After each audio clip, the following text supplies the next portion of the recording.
मैं हूं राजेश श्रीवास्तव। उत्तर प्रदेश में ही नहीं पूरे देश में भारतीय जनता पार्टी का कुनबा लगातार बढ़ता जा रहा है और अब भारतीय जनता पार्टी के साथ कांग्रेस ही नहीं, समाजवादी पार्टी, बसपा, रालोद, सब अपना दल कमेरावादी, जितने भी दल हैं वो सब भारतीय जनता पार्टी के साथ रुकने के लिए, जाने के लिए आतुर हैं और अब सबको लगता है कि कमल की सुगंध ले लेना ही अब आगे आने वाले समय के लिए, उनके राजनीतिक जीवन के लिए मुफीद होता है। मैं आज की बात आगे बढ़ाऊं उसके पहले मैं आपको कुछ नेताओं के बयान सुनाना चाहता हूं जिनकी चर्चा तेज हो गई है कि अब वो किसी भी समय भारतीय जनता पार्टी में शामिल हो सकते हैं। अगर ऐसी कोई बात होगी, सबसे पहले मैं आप लोगों को ही कहूंगा। मैं तो कह रहा हूँ, इनकार की बात नहीं है, ये आप लोग कह रहे हैं, आप लोग एक्साइट हो रहे हैं। मैंने कहा मैं तो एक्साइट नहीं हूँ इस तरफ या उस तरफ, पर बात यह है कि अगर ऐसी कोई बात होगी, मैं आप सबको सबसे पहले खबर करूंगा कि जिस प्रकार से राहुल जी आगे बढ़ करके दलित, पिछड़ा, शोषित समाज के हक और अधिकारों की लड़ाई, हमारे वास्तविक सवाल सामाजिक न्याय और जातिवार जनगणना की लड़ाई को आगे लेकर चल रहे हैं। हम प्रतिबद्ध हैं उस लड़ाई के लिए और अपनी पार्टी की तरफ से इसमें हमने अब प्रतिभाग किया है कि दलित, पिछड़ा, शोषित समाज के जायज सवालों पर पूरी ताकत से जहां जहां भी अपना दल का साथ उनको चाहिए होगा, अपना दल पूरी ताकत से उनके साथ खड़ा भी रहेगा। एससी के साथ कुछ अभी मनमुटाव की बात चल रही है, क्या सपा से अभी क्या अखिलेश जी ने आपसे ऐसी कोई बात कही? नहीं, मुझे पता चला सब जगह। तो फिर बिना बात की बात क्या? बस स्थितियों का हवाला दिया है, वो तथ्यात्मक है, सच है। इसीलिए पार्टी के बड़े नेता, सामान्य कार्यकर्ता, समर्थक सभी उस विचार के साथ खड़े हैं। माननीय राम गोविंद चौधरी जी बहुत ही वरिष्ठ पार्टी के नेता हैं, खांटी समाजवादी हैं। उनको एक बहुत लंबा संसदीय अनुभव भी है, कई बार विधायक, कई बार कैबिनेट मंत्री, नेता विरोधी दल भी विधानसभा उत्तर प्रदेश में रहे हैं, तो वो बेहतर तरीके से मेरी पीड़ा को समझते हैं और इसीलिए उन्होंने माननीय राष्ट्रीय अध्यक्ष जी को पत्र भेज करके पार्टी हित में जो उचित राय था दिया है। इसमें कोई दो राय नहीं कि पार्टी में कुछ। आपने सुना कि मैंने आपको कमलनाथ का बयान सुनाया। कमलनाथ दरअसल वो नेता हैं जिन्हें कहा जाता है कि वो इंदिरा गांधी के तीसरे पुत्र हैं। इंदिरा गांधी हमेशा कमलनाथ को अपने बेटे की तरह मानती थी। वो कहती थी राजीव और संजय के बाद अगर कोई तीसरा बेटा मेरा है तो वो कमलनाथ है। उन्होंने उन्हें उसी तरह का सम्मान दिया, अपने परिवार का सदस्य माना और मध्य प्रदेश की राजनीति में ही नहीं, पूरी दिल्ली की राजनीति या देश की राजनीति में देने तो कमलनाथ का एक बड़ा योगदान माना जाता है। कमलनाथ वो नेता हैं जो अभी तक ये खुल करके नहीं कह रहे हैं कि वो कांग्रेस में जाएंगे, लेकिन आपने देखा पिछले दिनों जिस तरह का समीकरण हुआ है और आज ये चर्चा है कि जब आज दिल्ली में भारतीय जनता पार्टी की राष्ट्रीय कार्यकारिणी की बैठक चल रही है तो आज शाम को 5 बजे कमलनाथ अपने बेटे नकुल नाथ के साथ कांग्रेस छोड़ करके भाजपा का दामन थामेंगे और ये चर्चा है कि भारतीय जनता पार्टी के साथ कमलनाथ के साथ 10 विधायक भी 10 या 20 की चर्चा हो रही है, लेकिन 10 तो उनके साथ भाजपा में जरूर जा रहे हैं। भारतीय जनता पार्टी के समीक्षक सूत्रों की माने तो कमलनाथ के साथ 20 विधायक भारतीय जनता पार्टी के जो हैं वो कमलनाथ के बेहद करीबी हैं और आज उनके साथ कई लोग, अभी सत्येंद्र जैन वगैरह सब दिल्ली पहुंच चुके हैं और वो कमलनाथ के साथ, उनका कहना अभी यही है कि हम दिल्ली जा रहे हैं कमलनाथ से मिलने के लिए। कमलनाथ से जब बात की गई तो उन्होंने यही कहा कि अगर कुछ होगा तो सबसे पहले हम आपको बताएंगे, लेकिन फिलहाल राजनीति में जो होता है उसे कहा नहीं जा सकता है। उससे कहा नहीं जाता है, वो हो जाता है। और कमलनाथ आज यही करने जा रहे हैं और सूत्रों की माने तो आज शाम को भारतीय जनता पार्टी के कमलनाथ हो जाएंगे और कमलनाथ हाथों में कमल लिए कांग्रेस का दामन छोड़ देंगे। उधर राहुल गांधी न्याय यात्रा निकाल रहे हैं, भारत जोड़ो यात्रा निकाल रहे हैं, लेकिन उनकी कांग्रेस लगातार टूटती जा रही है। वो भारत जरूर जोड़ रहे हैं लेकिन कांग्रेस तोड़ रहे हैं। भारतीय कांग्रेस के साथ एक से एक दिग्गज छोड़ते जा रहे हैं। आपको याद होगा आदर्श घोटाले के मुख्य आरोपी अशोक चौहान, जिनके पीछे ईडी लगी थी, सीबीआई लगी थी, उन्होंने भी 2 दिन पहले भारतीय जनता पार्टी का साथ छोड़ दिया, कांग्रेस का साथ छोड़ दिया और भारतीय जनता पार्टी के साथ शामिल हो गए हैं। कहा उनके पीछे एक बातें आजकल चल रही है कि जब उनसे कहा गया ईडी ने कि जो है आपके खिलाफ जांच चल रही है, तो उन्होंने कहा कि मैंने ज्वाइन कर ली है। तो उन्होंने कहा कोई बात नहीं, हम रिपोर्ट ये लगा देंगे कि आपके खिलाफ कोई फाइल नहीं मिल रही है। इस तरह की बातें सोशल मीडिया पे वायरल हो रही हैं। अशोक चौहान भी कांग्रेस के हो गए, भाजपा के हो गए हैं। कमलनाथ अपने 10 से 15 विधायकों के साथ आज शाम को भारतीय जनता पार्टी में शामिल हो जाएंगे। उधर यही स्थिति देखें तो समाजवादी पार्टी के कह रहे हैं कि 15 विधायक आज से 2 दिन के अंदर टूट जाएंगे और समाजवादी पार्टी में बड़ी टूट होने जा रही है और वह भी भारतीय जनता पार्टी का दामन थामने जा रहे हैं। कांग्रेस इन दिनों विपक्ष के 2 नेता ऐसे हैं जिन पर इंडिया गठबंधन का पूरा दारोमदार था और वो 2 नेता ऐसे हैं जिन्होंने इंडिया गठबंधन को मजबूत करने की बात तो छोड़िए, अपने ही दलों को समेट पाने में असमर्थ दिखे हैं और पूरी तरह से फेल हो रहे हैं। जिन इंडिया गठबंधन का संयोजक बनाया गया था नीतीश कुमार, वह पहले ही भारतीय जनता पार्टी के साथ खड़े हुए हैं।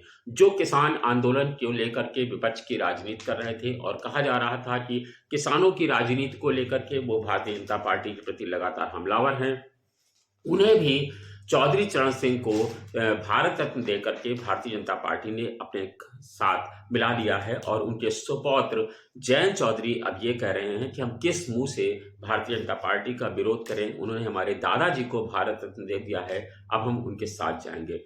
जयंत चौधरी भी भारतीय जनता पार्टी के साथ चले गए हैं।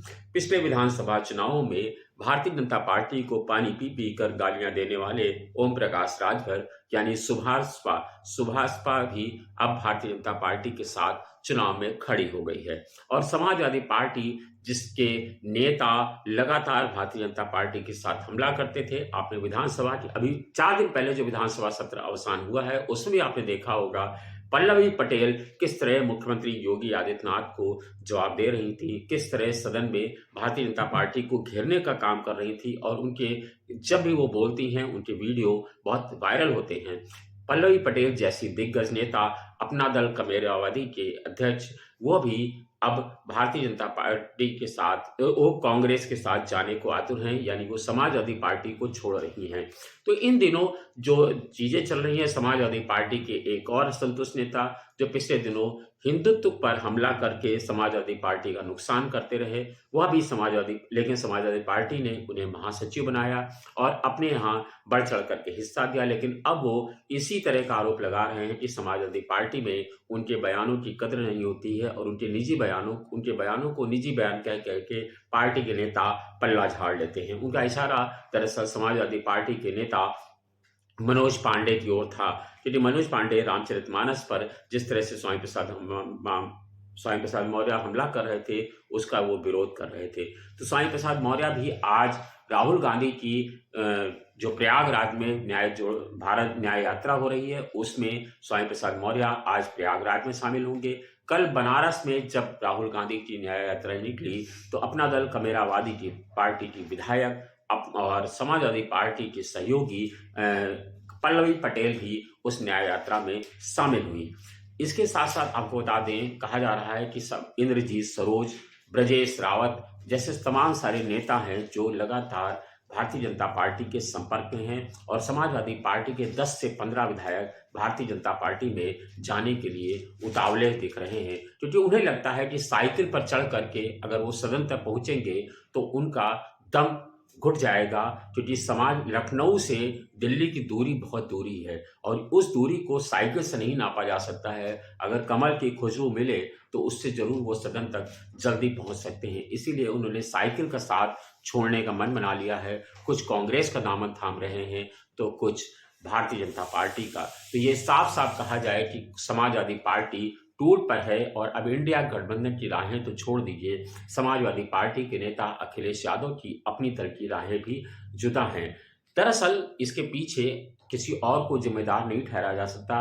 अपना समाजवादी पार्टी के राष्ट्रीय अध्यक्ष अखिलेश यादव ही दरअसल इसके लिए पूरी तरह से जिम्मेदार हैं। वो अपना जिस तरह से दम दिखाते हैं, जिस तरह से उनका रवैया है, वो हर चुनाव में मुंह के बल खाते हैं और आज जो उनकी सियासी समीकरण दिख रहे हैं, वो लग रहा है कि आगे आने वाले 2 लोकसभा के चुनाव में उनको महज 2 से 5 सीटों में ही सिमट जाना पड़ेगा, क्योंकि अभी जो स्थितियां हैं उसमें उनको इससे ज्यादा सीटें मिलती हुई नहीं दिखाई पड़ रही। उसके बावजूद वो कांग्रेस को सिर्फ 11 सीटों पर समेट देना चाहते हैं, बाकी सीटों पर खुद लड़ रहे हैं। अपना जो उनका सहयोगी है उसको वो आंख दिखाते हैं। इसी के चलते जयंत चौधरी ये आरोप लगाकर हट गए कि वो मुझे 7 टिकट दे रहे थे, 7 सीटें दे रहे थे, लेकिन उसमें से वो 4 पर अपने उम्मीदवार उतार रहे थे। इसके चलते हमने अपना समर्थन वापस ले लिया और अब हम भाजपा के साथ हैं। क्योंकि आपको याद होगा पिछले विधानसभा चुनाव में भी मुख्तार अंसारी के बेटे अब्दुल्ला अंसारी को भी भारतीय समाजवादी पार्टी ने अपना, वो उनके कैंडिडेट थे लेकिन उन्हें आरएलडी के टिकट पर उतारा गया था। तो आरएलडी कह रही है कि इस तरह से हमारे कार्यकर्ताओं का नुकसान होता है और समाजवादी पार्टी अपने नेताओं को हमारे सिंबल पर उतारती है, यानी सिंबल हमारा प्रत्याशी तुम्हारा, यह अब नहीं चलेगा।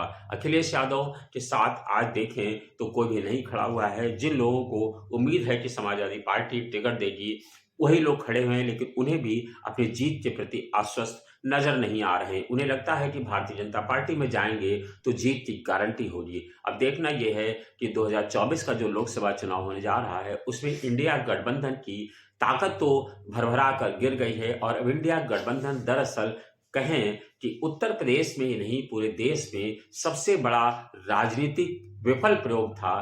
तो ये बड़ी बात नहीं होगी, क्योंकि कोई भी गठबंधन जो अब तक के बनाए गए हैं वो चुनाव तक चले हैं, लेकिन इंडिया गठबंधन सिर्फ 3 बैठकों के बाद ही खत्म हो गया और इंडिया गठबंधन को हर राजनीतिक दल जो उसका सहयोगी है वो आंख दिखा रहा है। मैंने आपको पहले ही बताया नीतीश कुमार साथ छोड़ करके जा चुके हैं, अपना दल अलग छोड़ से साथ जा चुका है, आरएलडी अलग साथ छोड़ चुका है, कांग्रेस और सपा में आपस में सीटों को लेकर के बार्गेनिंग चल रही है और वो दोनों दल भी निश्चित रूप से चुनाव के पहले अलग हो जाएंगे। इतना ही नहीं, आपको बता दें पश्चिम बंगाल में ममता बनर्जी साफ साफ कह रही हैं कि वो किसी के साथ समझौता नहीं करेंगी। उधर आपको बता दें कि जो असम के दल हैं वह भी उनके साथ छोड़ने के तैयार हैं। तो जितने भी सहयोगी दल हैं इंडिया गठबंधन के वो सब अलग थलग पड़ गए हैं और सब खुद से इंडिपेंडेंट चुनाव लड़ना जा रहे हैं। ऐसे में भारतीय जनता पार्टी ने जो के नेता प्रधानमंत्री नरेंद्र मोदी ने सदन में जो नारा दिया था कि अब की बार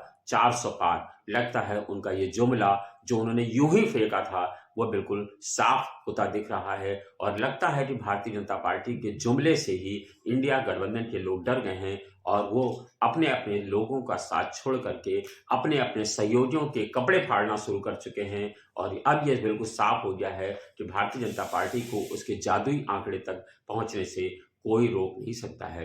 निश्चित रूप से ये स्थितियां हैं और चलती रहेंगी। 2014 का चुनाव देखिए, 2017 का देखिए, 2019 का देखिए, 2022 का देखिए और अब 2024। पिछले 4 चुनावों में विपक्षी दल चुनाव से पहले बड़ी बड़ी बातें करते हैं कि हम भारतीय जनता पार्टी को हराने के लिए हर 400 सीट पर जितने भी सदन के देश की सीटें हैं या विधानसभा की सीटें हैं सब पर संयुक्त उम्मीदवार उतारेंगे और मिल करके भाजपा को हराएंगे।